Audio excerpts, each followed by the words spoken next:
আমি এখন যাচ্ছি কন্যগড় স্যারের বাড়ি।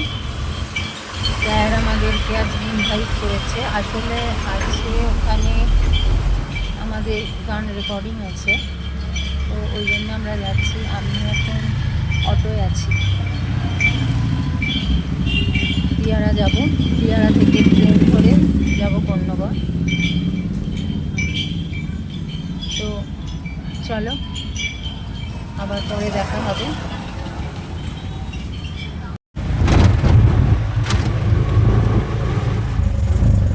ছেড়ে দিয়েছি, স্টেশন যাচ্ছি ট্রেন ধরতে।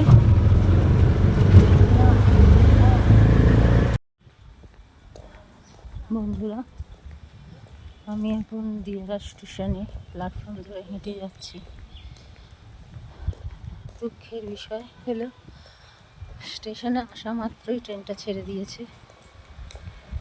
ট্রেনটাকে ধরতে পারলাম না, প্ল্যাটফর্ম ফাঁকা, সবাই চলে গেছে। আমাকে এখন আধ ঘন্টা বসে থাকতে হবে। আবার দুটোই এই ট্রেনটা ছিল, আবার 2:35 ট্রেন। তো কিছু করার নেই, সবাই মোটামুটি চলে গেছে।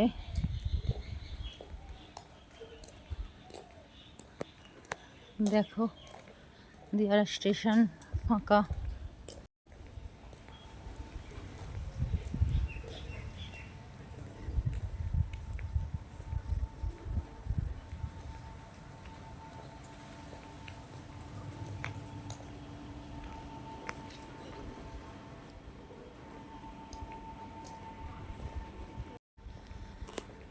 দেখেছো বন্ধুরা, প্ল্যাটফর্ম পুরো ফাঁকা, সবাই বেরিয়ে গেছে।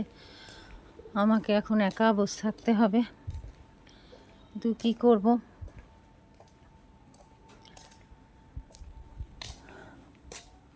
আমার অটো ড্রাইভারটার জন্য দেরি হয়ে গেল। বললাম যে গাড়িটা ছাড়ার জন্য, বললো দিদি আমি প্যাসেঞ্জার পাবো না, একটু বসুন। ব্যাস, আমার দেরি হয়ে গেল।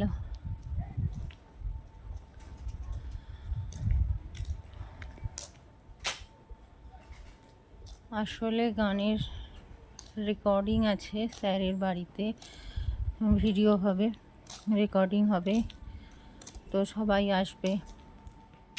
তো আমার দেরি হয়ে গেলে আমার জন্য ওদেরকেও অপেক্ষা করতে হবে। আমার জন্য কাউকে অপেক্ষা করতে হোক, এটা আমার খুবই বাজে লাগে, কিন্তু কিছু করার নেই।